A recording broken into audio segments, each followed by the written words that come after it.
한 절씩 저와 여러분이 교대를 읽도록 하겠습니다. 17절, 18절은 너무 잘 아시죠? 노래도 많이 부르셨고요.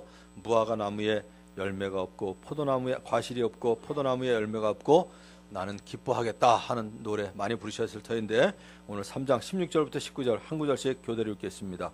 그 소리를 듣고 나의 창자가 뒤틀린다. 그 소리에 나의 입술이 떨린다. 나의 뼈가 속에서부터 썩어 들어간다. 나의 다리가 후들거린다. 그러나 나는 우리를 침략한 백성이 재난당할 날을 참고 기다리겠다. 무화과 나무에 과실이 없고 포도나무에 열매가 없을지라도 올리브 나무에서 딸 것이 없고 밭에서 거두어들일 것이 없을지라도 우리의 양이 없고 외양간에 소가 없을지라도 나는 주님 안에서 즐거워하련다. 나를 구원하신 하나님 안에서 기뻐하련다. 주 하나님은 나의 힘이시다.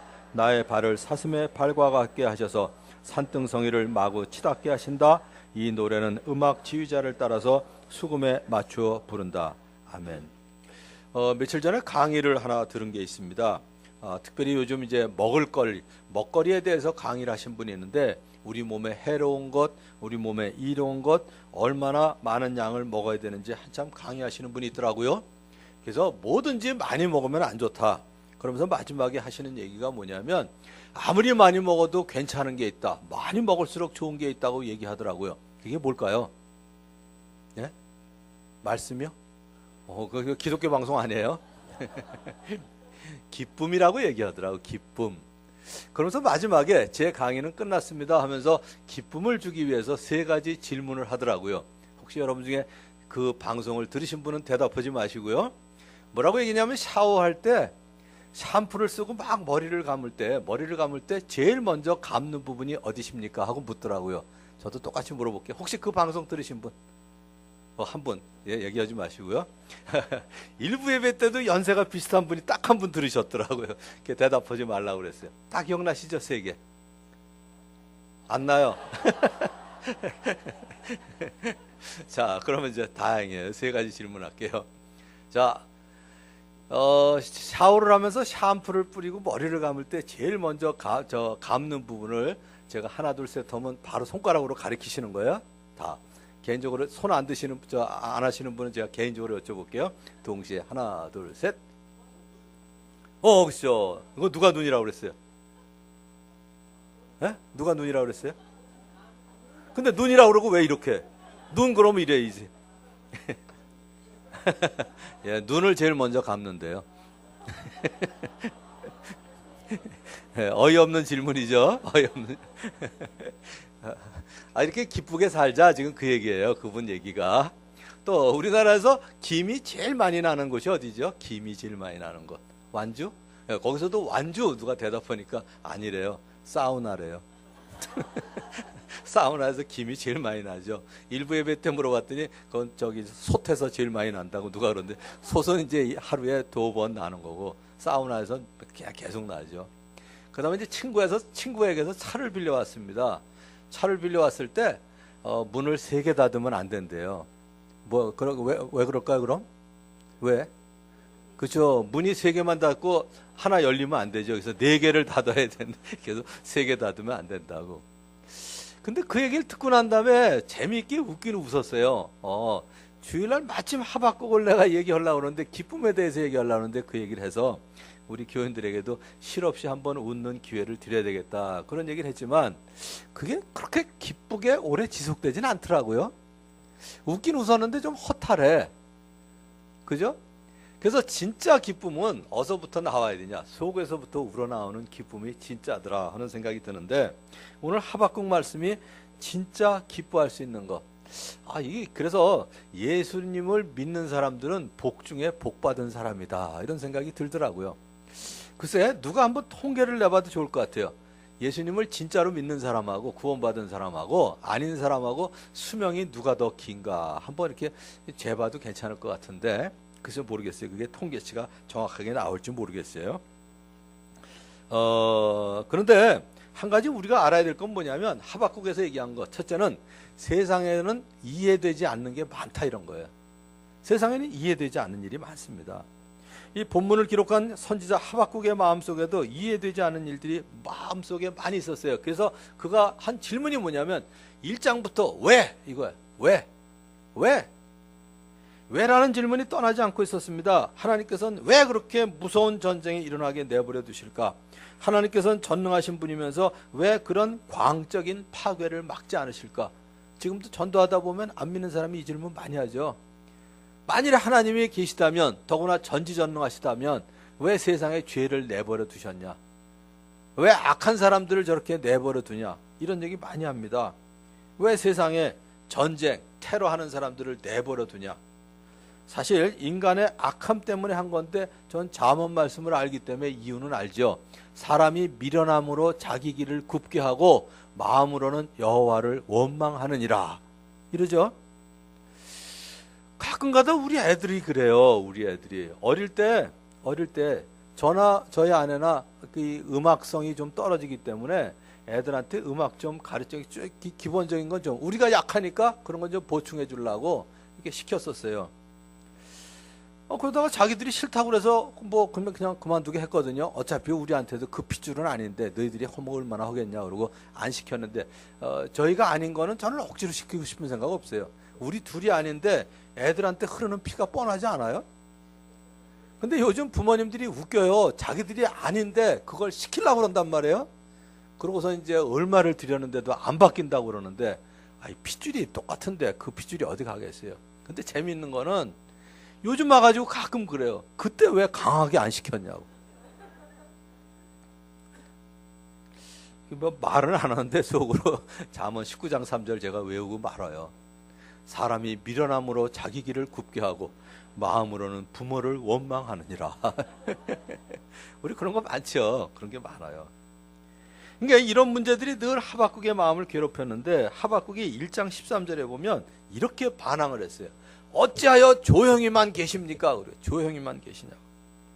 그러면서 하나님께 부르짖었어요. 그래서 오늘 읽은 16절이 오늘 16절부터 19절까지가 바로 하박국 전체를 요약하고 있는데 하박국 3장 16절이 1장의 요약이에요. 1장. 1장의 요점은 뭐냐면 하나님이 하신 일에 대한 불평이에요. 불평. 1장을 읽어보시면 어떻게 선지자가 이렇게 하나님한테 불평한 거를 성경에 기록해 놓았을까? 전 그래서 성경이 너무 좋아요.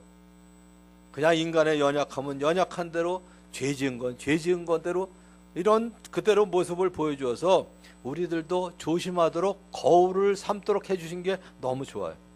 하박국은 스스로 문제를 해결할 수 없어서 하나님께 부르짖었습니다. 1장 1절부터요. 내가 살려달라고 부르짖어도 듣지 않으시고 그러고선 제일 마지막에 뭐라냐면 주님 언제까지 그러실 겁니까? 언제까지 그러실 거냐고. 그가 보기에는 하나님께서 세상의 악한 모습을 그대로 방치하는 것처럼 보였습니다. 요시아 왕 아래서 위대한 개혁이 일어날 때는 하나님께서 무언가 이루실 것 같은 희망을 느꼈습니다. 그런데 아수르가 망하고 느부갓네살이 이끄는 바벨론이 권세를 가지고 일어나면서부터 상황이 달라지기 시작했습니다. 주위 세계가 온통 혼란스럽고 폭력이 자행되고 있었는데 하나님께서는 그에 대해서 아무 조치도 하지 않고 있는 것처럼 보였습니다.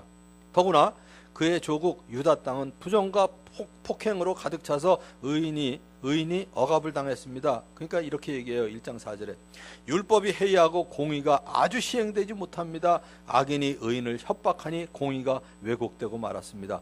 그뿐만이 아니었습니다. 백성들이 모두 그냥 죄 가운데 살고 있었는데 우상을 숭배하고 가난한 자를 학대했습니다. 하박국은 때가 어두워졌음을 알았어요. 이걸 바라보면서 이해할 수가 없어서 하나님 앞에 불평 섞인 질문하고 있었습니다. 13절입니다. 1장. 주님께서는 눈이 맑으심으로 악을 보시고 참지 못하시며 패역을 보고 그냥 계시지 못하시는 분입니다. 그런데 어찌하여 배신자들을 보고만 계십니까? 악한 민족이 착한 백성을 삼켜도 조용히만 계십니까? 이러고 이제 항의하는 거예요. 아무튼 배짱도 좋아요. 하나님한테 이렇게 따지니까. 근데 한 가지 좋은 점은 뭐냐면 하박국은 어떤 어려움 속에서도 어떤 질문 속에서도 꼭 하나님 앞에 나가서 질문해요. 하나님 앞에 나가서 질문을 해요. 그리고 하나님의 답을 기다립니다. 하나님께 직접 나가서 그의 문제를 하나님께 제시하고 하나님의 답변을 기다렸습니다. 그러니까 하나님이 대답해 주셨어요. 너희는 민족들을 눈여겨보아라. 놀라고 즐겁할 일이 벌어질 것이다. 너희가 살아있는 동안에 내가 그 일을 버리겠다. 너희가 듣고도 도저히 믿지 못할 일을 버리겠다. 하나님이 한마디로 나도 다 알고 있다. 너보다 내가 더 잘 알아. 지금 그 얘기를 하시는 거예요. 왜 애들 둘이 싸울 때 그러지 않아요? 아빠 왜 제 경만둬요? 그러고선 가만히 있어. 아빠가 다 알아. 다 보고 있어. 이걸 믿으면 좀 잠잠할 수 있죠. 근데 우리는 늘 불평하는 게 뭐냐면 내가 생각하는 것보다 하나님이 생각하시는 게 조금 빨라요? 느려요? 그죠? 거의 늦어요. 그걸 뭐라고 그래요? 조급이라고 그래요. 조급. 하나님의 때를 기다리지 못하는 걸 조급함이라고 얘기합니다. 하나님의 방법이 마음에 안 들어. 내 방법대로 하고 싶어요. 이걸 뭐라고 그래요? 부정이라고 그래요. 그걸. 하나님이 주시는 거 말고 그걸로 모자라. 그래서 더 갖고 싶어. 그걸 뭐라고 그래요? 욕심이라고 그러더라고요. 욕심. 그러니까 신앙생활은 결국 하나님의 때에 하나님의 방법으로 하나님이 주시는 걸 받아 누리는 게 사실은 신앙이에요. 다른 게 신앙이 아니더라고요. 다른 게. 근데 지금도 세상에는 사람의 머리로는 이해하기 어려운 일들이 많이 있죠. 많이 있어요. 사람의 머리로 이해하지 못하는 거 그냥 집안에서만 봐도 그래요. 며칠 전에 저희 집에 있었던 얘기 하나 할게요. 저는 아들 둘, 며느리 둘, 그 다음에 애들 넷, 손주들 넷 데리고 이렇게 좀 다닐 때가 많습니다. 이렇게 설교 가지고는 애들한테 잘 안 되고요. 실제 삶을 통해서 가르쳐 주는 게 진짜 삶이에요. 그래서 제가 누차 얘기했거든요. 애들한테 너무 끌려다니지 마라. 선택권을 너무 많이 주지 마라. 우리 때는 인격적으로 대우를 못 받고 살았기 때문에 너희들에게 인격적으로 대우해 준 게 많은데 그거 잘못 흉내내면 안 된단다. 제가 자주 얘기해요. 요즘 젊은 부모들이 애들한테 선택권을 너무 많이 줘요. 5살짜리, 6살짜리인데 오늘 뭐 먹고 싶니? 너 입고 싶은 거 골라봐. 그리고 아주 곤란을 겪는 사람이 많아요. 여러분들 5살짜리, 6살짜리한테 옷 사주려면 얼마짜리 사줘요, 대개? 보통 2만 원 안에서 크게만 먹어도 2만 원, 3만 원 아닌가? 가능하면 떼지난 세일 사주고 싶죠. 근데 너희들이 입고 싶은 옷 골라봐. 그러면 갑자기 뭐 엘사가 그려져 있는 12만 원짜리를 가서 골라요. 그럼 사줘요, 안 사줘요? 안 사줘요. 그러고선 2만 원짜리를 들고 이게 더 이쁘지 않니? 그러고 애들이 뭐 보는 눈이 없나요? 우기죠. 저거 사달라고. 싫으면 관두고. 이러고선 선택권을 줬다가 꼭 중간에 선택권을 뺐습니다. 그러니까 애들이 노엽죠. 노여워하는 이유가.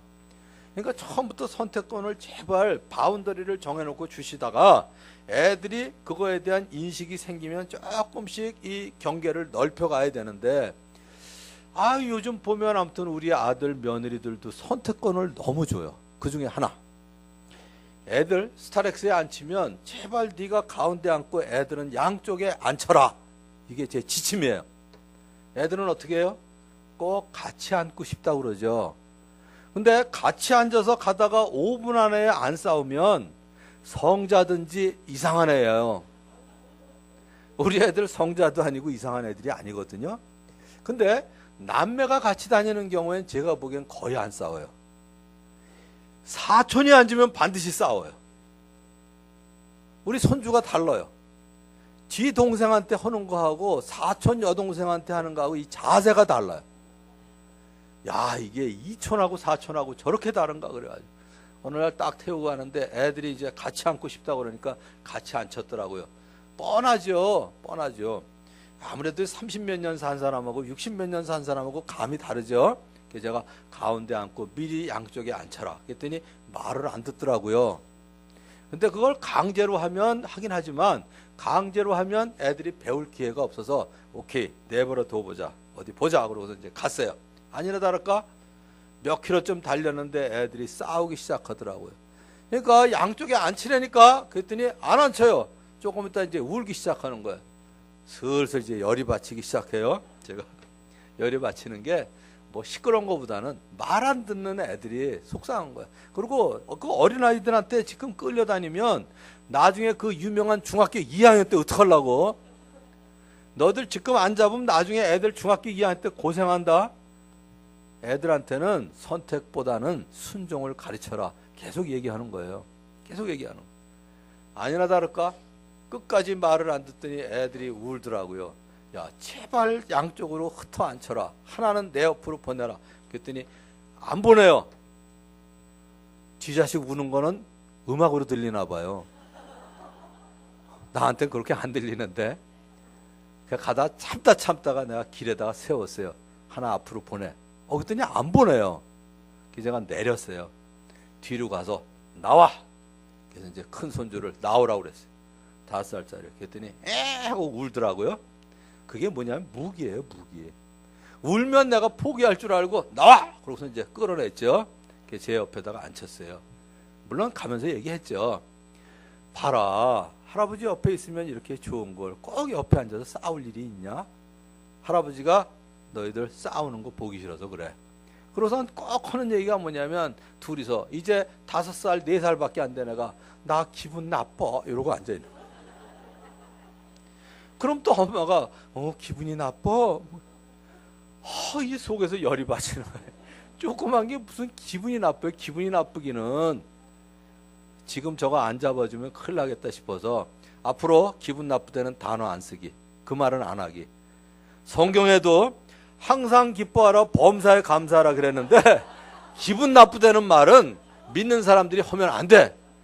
그랬더니 아빠 엄마 표정을 보니까 애들이 무슨 말을 알아듣는다고 저런 말씀을 할아버지가 하실까 하는 얼굴 표정이더라고요. 그래서 제가 그랬죠. 속으로 웃기지 마라. 애들이 뱃속에 있을 때도 태교시키지 않아요? 애들이 뱃속에 있을 때도 태교를 시켜요. 뭘로? 그 어려운 클래식을 들려주잖아요. 근데 뱃속에 있는 애는 클래식을 알아들으면서 5살짜리가 이 쉬운 할아버지의 말을 못 알아들어요? 이거 말이 안 돼요. 근데 요즘 다들 그래요. 그 어려운 클래식을 가지고 태교는 시키면서 애들한테 뭐 이렇게 싫은 소리 하면은 애들이 못 알아듣는다 그러는데 못 알아듣긴요. 그날 이후로 애들이 기분 나쁘다는 소리를 안 하더라고요. 제대로 교육된 거예요. 그게 누차 얘기하는 거예요. 애들한테는 선택권을 주는 것보다는 필요한 건 줘야죠. 선택을. 무조건 뭐 인격이 없이 기르는 얘기는 아닌데 인격을 주되 그들이 이해할 수 있는 범위 내에서만 선택권을 줘야지 그 이상을 주면 어떻게 해요. 그 이상 줬다니 애들 다 죽여요. 대부분의 애들이 놀고 있을 때 게임하고 있을 때 밥 먹고 싶어 하나요? 그거 안 먹겠다 그래서 안 먹여. 밥 먹을 때 단 거부터 달라고 그러면 아이스크림부터 먹겠다 그러면 아이스크림 주세요? 애들 원하는 대로 해주면 애들 망치죠. 그러니까 애들한테 적당한 선택권을 주면서 점점 늘려가고 바른 진리는 어릴 때부터 가르쳐야죠. 사실은 우리 손주들을 가르치는 게 아니라 우리 아들 며느리들을 가르치고 싶어서 그래요. 애들한테는 적당한 선택권을 점점 주어가는 거지 처음부터 선택권을 다 주고 인격적으로 그거 인격적인 거 아니다. 애들은 순종을 가르쳐야 되거든요. 순종을. 지금 순종 안 가르치면 나중에 중학생 되면 큰일 나요. 그거 사춘기라는 이름 하에 그것을 빙자해가지고 지 맘대로 하잖아요. 우리 애들 계속 아무튼 어릴 때부터 세뇌시킨 게 그거야. 사춘기는 꼭 겪어야 되는 거 아니다. 그거 안 해도 돼요. 그랬더니 우리 애들 둘 다 사춘기 없었어요. 모르겠어요. 나중에 뭐 50대에서 사춘기 할지 모르겠지만 그때 뭐 내가 있을지 없을지 모르니까 그 고생을 하는 이유가 그래서 그래요. 그런데 우리에게 하나님 앞에서 우리 이해 잘 못하는 게 많거든요. 사람의 머리로는. 그런데 저는 그래요. 하나님이 하시는 일, 하나님이 저를 인도하시는 일이 이해가 안 될 때 여러분에게 자주 말씀드린 건데 하나님이 틀리셨을까? 내가 이해를 못하는 걸까? 여러분들이 어린애한테 얘기할 때 애들이 이해를 못하면 여기 또 우리 또 강영재가 오래간만에 왔네. 그죠? 한 2달 만에 올라왔나? 자, 라이하고 다희하고 맞죠? 다희 라이. 애들한테 얘기할 때 아빠 말 이해 못할 때 많죠, 애들이. 그죠? 그럼 아빠가 틀렸어요? 애들이 이해를 못하는 거예요. 물론 아빠도 틀릴 때가 있죠. 완전하지는 않으니까. 근데 거의 대부분 애들이 이해를 못해요. 애들이 이해를 못하죠. 그렇다면 하나님이 이해가 안 된다면 하나님이 틀렸을까요? 내가 이해를 못할까요? 이건 뭐 두말할 필요도 없어요. 전 그게 믿음이라고 봐요. 내가 생각하는 것과 하나님이 다를 때 하나님이 틀린 게 아니라 내가 이해를 못하는 거다. 하나님의 때하고 내 때가 다르면 하나님이 득장을 부리는 게 아니라 내가 조급한 거죠. 하나님의 방법이 아닌 내 방법을 쓰면 그게 부정이고요. 하나님이 주시는 거 왜? 이거 말고요. 그러면 그건 내 욕심이죠. 그래서 하나님의 뜻 가운데 이 얘기는 뭐냐면 하나님의 때에 하나님의 방법으로 하나님이 주시는 걸 받는 게 가장 옳습니다. 가장 옳습니다. 그래서 질문이 있다면 하나, 결론은 뭐냐면 하나님께 물으세요. 하나님께 물으시면 하나님의 대답을 들을 수 있죠. 세상 살면서 이해 안 되는 거 많죠. 뭐 거의 대부분 다 이제 하나님이 오르셨습니다. 고백했는데 하나 지금까지 제가 해결 안 된 질문이 있어요. 천국 가면 제일 먼저 물어볼 거. 제 여동생이 딱 한 명 있었는데 24살 때 아무튼 암으로 세상을 떠났거든요. 24살 때. 제가 예수님 믿고 나서 처음 믿은 제 여동생인데 제 생각으로는 그래요. 그 병원에서 수술 잘 됐습니다 그랬는데 한 6개월 있다가 온몸에 퍼져가지고 세상 떠났다 이렇게 됐기 때문에 제가 군대에 있을 때인데 제가 생각하기에는 처음에 제가 보기에는 암인 걸 모르고 칼을 댄 것 같아요. 그 다음에 이제 그냥 왕창 퍼져가지고 세상을 떠나게 되는데 뭐 다 아는 선배라 말은 못하고 뭐 소송해봐야 그냥 돈 몇 푼 더 받는 거 외에 그리고 그 사람 못할 노릇 시키는 거 외에는 아무 일이 없을 것 같아서 그냥 그러고 끝났는데 그거 하나는 제가 지금도 질문이에요. 나중에 주님 앞에 가서 여쭤보려고 그래요. 왜 제 여동생을 데려가셨는지. 그거는 한번 여쭤보려고 그래요. 그때 많은 사람이 저한테 그랬어요. 가족의 구원을 위해서 데려가신 것 같다. 이렇게 얘기하면 제가 속으로 미친놈 그랬어요. 하나님이 무슨 능력이 없어서 우리 가족을 구원하기 위해서 여동생을 죽여요? 그건 말이 안 되죠. 그건 아닌 것 같다. 또 어떤 후배가 와가지고 모든 것이 합력하여 선을 이룰 거라고 얘기해서 제가 성질을 냈어요. 이런 죽일 놈 같아. 내 여동생이 사는 것보다 더 선이 어딨냐? 어디 그따위 소리를 하냐고. 그건 내가 고백해야 될 믿음이죠. 나보다 어린 사람이 와서 할 얘기는 아니죠. 그냥 어깨 두드리면서 마음 많이 아프지 그러는 게 제일 위로가 되더라고요. 그래서 여러분들이 슬픈 일 당한 사람을 보면 괜히 조그마한 성경 구절 가지고 위로하지 마시고요. 그냥 같은 감정을 가지고 어깨에 두드려 주시는 게 제일인 것 같아요. 그게 이제 욥기에서 얘기하는 세 친구들의 이제 실수였죠. 그래서 아무튼 여러분들에게 이해 안 되는 것, 도무지 이해 안 되는 일이 있으면 하나님께 물으시고 하나님의 대답을 듣는 여러분 되시길 바랍니다. 자, 두 번째는 그럼에도 불구하고 나는 하나님을 인하여 기뻐합니다. 이게 이제 하박국의 고백입니다. 하박국이 하나님의 음성을 듣기 위해서 파수하는 곳으로 올라갔어요. 무엇이라고 말씀하시는지 기다리는 거예요. 하박국 주위에 있는 건 모두 파괴되어 있죠. 갈대아 사람들, 이 바벨론 사람들은 남아있는 것조차도 마저 파괴하려고 올라오고 있죠. 그러니까 하박국이 도무지 이해가 안 되는 거예요. 물론 유대 민족들도 내 동족들도 죄를 저지르고 악한 일을 하고 우상을 숭배하는 건 맞지만 그래도 우리 민족보다는 바벨론이 더 악한데 왜 더 악한 사람들한테 우리 민족이 피해를 당해야 되냐 이거죠. 그게 질문이에요. 그게. 그러니까 이 바벨론이 잠시 영화를 누리는 것 같지만 곧 멸망의 운명에 처해질 것이라고 대답해 주시는 게 바로 하박국서고 오늘 말씀이에요. 자기 소유 아닌 것을 모으는 바벨론은 언젠가 다른 나라에 물리게 될 것이다. 그리고 그들에게 노략을 당할 것이다. 바벨론은 여러 나라를 노략하였기 때문에 그 모든 민족의 남은 자가 바벨론을 노략할 것이다 라고 하나님이 선언을 해주셨습니다. 그리고 재앙을 피하기 위하여 높은 데 깃들이고 자기 집을 위하여 불의 일을 취한 자에게 화가 있을 것도 말씀해 주셨습니다. 그리고 한 가지 중요한 얘기를 해주셨어요. 하박국 2장 4절에 그러나 의인은 믿음으로 산다 이거예요. 의인은 믿음으로 산다. 이 말씀과 함께 우리가 늘 노래 부르는 것처럼 바다에 물이 가득하듯이 주의 영광을 아는 지식이 땅 위에 가득할 것을 약속을 해주셨습니다. 그래서 그 소망이 있기 때문에 무화과 나무가 비록 과실이 없고 과일이 없고 포도나무에 열매가 없고 감람나무에 소출이 없어도 밭에 식물이 없으며 우리의 양이 없고 외양간에 소가 없을지라도 하나님을 즐거워하고 기뻐하는 것. 그게 바로 오늘 17절 18절인데 하박국 2장을 요약하고 있는 내용입니다. 지지난주에 말씀드렸죠. 2주 전에 시편 23편 외울 때 아주 간단히 외우시라고요. 여호와는 나의 목자시니 그 다음에 뭐죠? 그거면 됐다. 나머지 거 외울 필요도 없어요. 하나님이 함께 하시면, 하나님이 나의 목자가 되시면 그거면 됐다. 뭐 제가 예를 들어 드렸잖아요. 어린애들이 아빠 요번 휴가 때 어디 가? 응? 어디 가? 아빠 같이 갈 거야? 응? 같이 갈 거야. 그거면 됐어요. 이거 얼마나 좋아요. 아빠가 같이 가면 그거면 됐다. 이래야지 어디 갈 거예요? 뭐 먹을 건데요? 이번에 뭐 사줄 거예요? 뭐 이거 따지면 한 대 줘받고 싶어요. 하나님도 우리 줘받고 싶을 때 많으실 것 같아. 많으실 것 같아. 여호와는 나의 목자시니 그거면 됐다. 그거면 됐다. 그게 바로 오늘 이제 두 번째 얘기입니다. 그 이유가 뭐냐? 하나님은 나의 힘이신 것을 알기 때문입니다. 그게 바로 이제 19절인데 하박국 3장을 요약하고 있는 게 19절입니다. 3장의 요점은 뭐냐면 하나님의 대답을 들은 하박국의 노래인데 하나님 앞에 진실하게 기도하며 질문한 하박국이 누구의 대답? 하나님의 대답을 들었어요.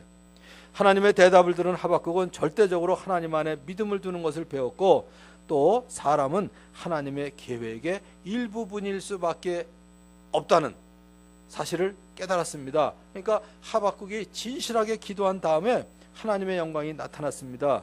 하나님께서는 구원을 부르짖는 그의 백성들의 소리를 들으시고 항상 응답하십니다.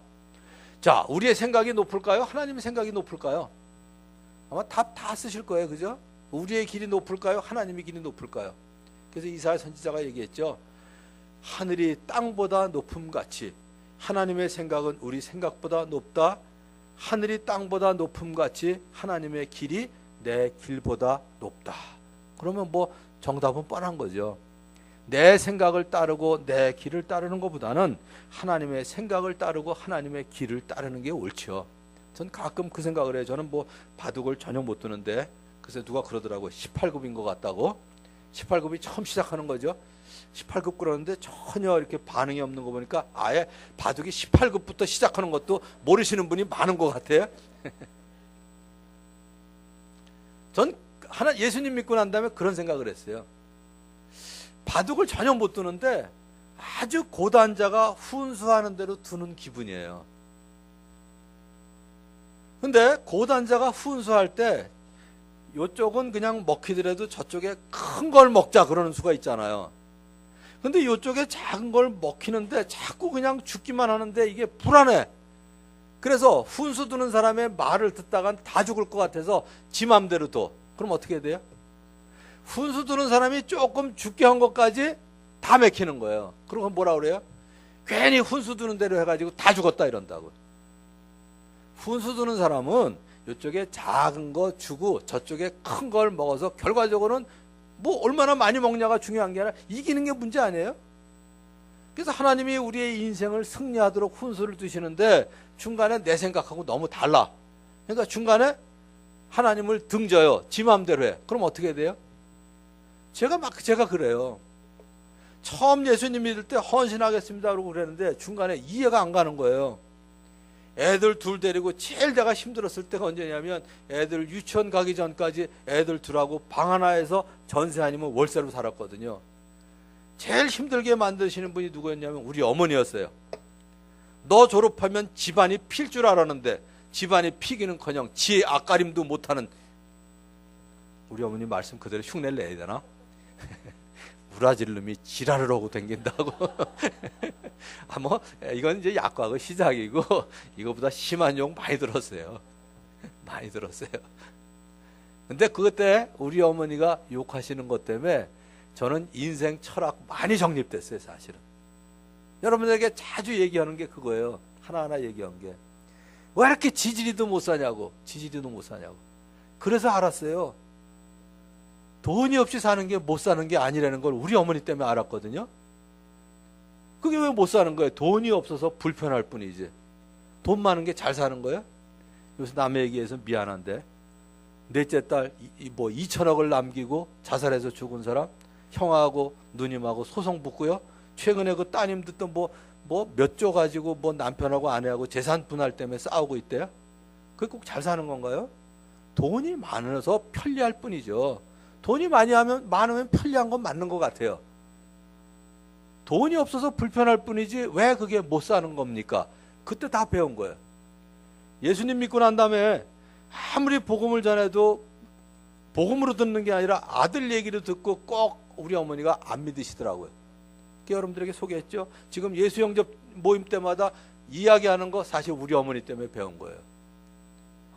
어머니 이제 제가 24살이면 다 키우셨는데 이제까지 키우시면서 뭘 기대하셨어요? 그러고 아주 친절하게 예의 바르게 여쭤봤는데 우리 어머니의 입에서는 그냥 욕이 나오더라고요. 미친놈. 그래서 제가 멀쩡한 아들한테 미친놈이 뭐예요? 뭘 기대하셨어요? 그러고 물어봤더니 너 잘 되는 거 말고 내가 뭘 바라냐? 이 미친놈아 이 얘기예요. 그거죠. 여러분 다 잘 되길 바라지 않아요?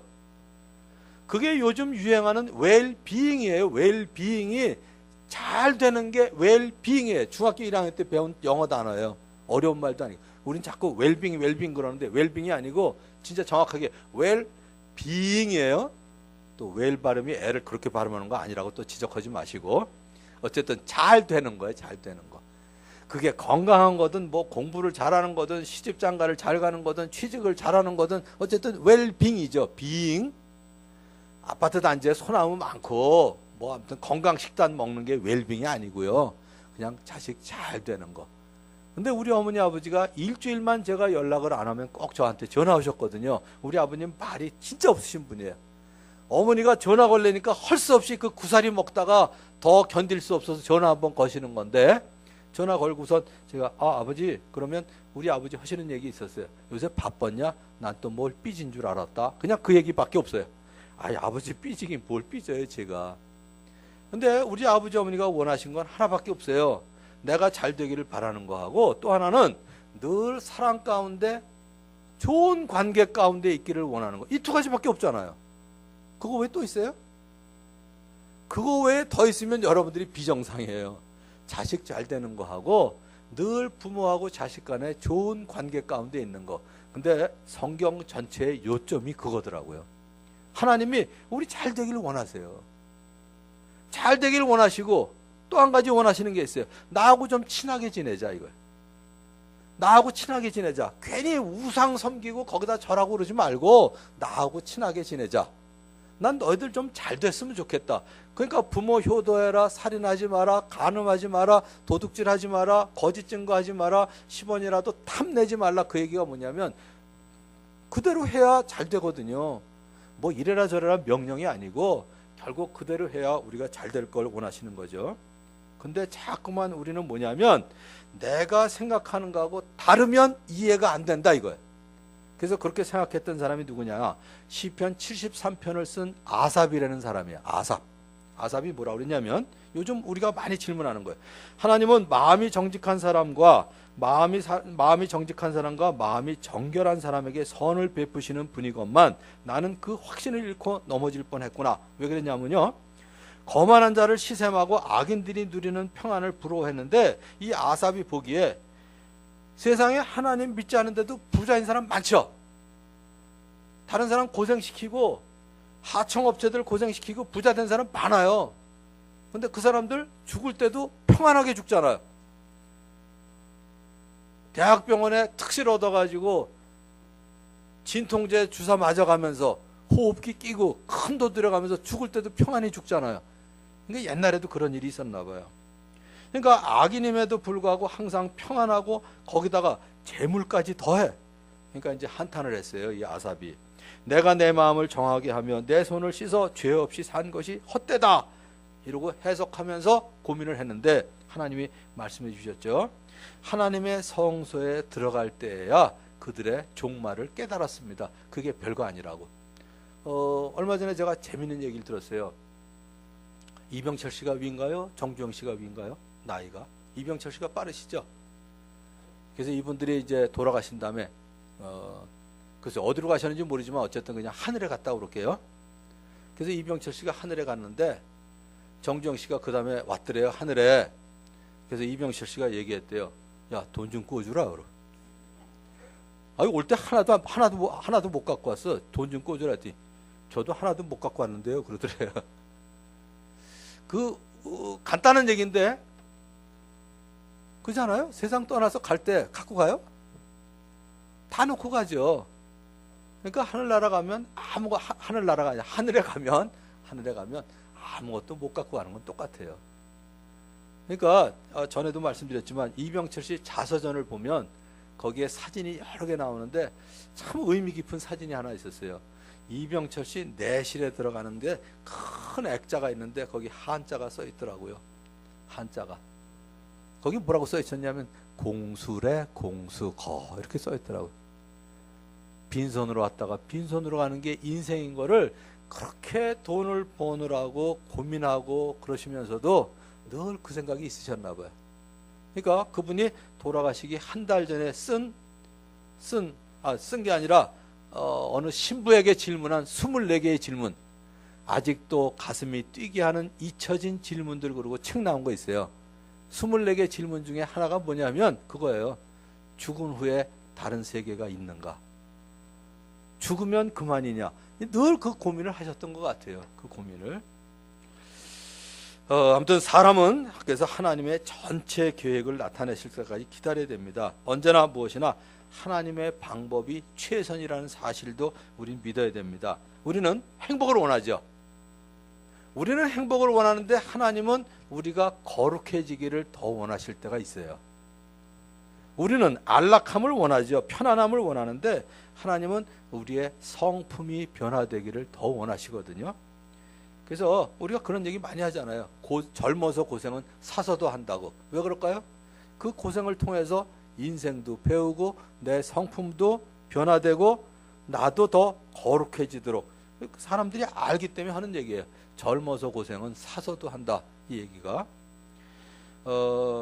그래서 하나님께서는 우리에게 있는 모든 문제를 우리가 생각하는 대로 우리가 원하는 대로 해결하시지만은 않아요. 그러나 하나님은 우리의 힘이 되셔서 우리에게 가장 최선의 것을 주신다는 사실을 믿고 하나님으로 인해서 즐거워하고 하나님으로 인해서 기뻐하실 수 있는 여러분 되시길 바라고요.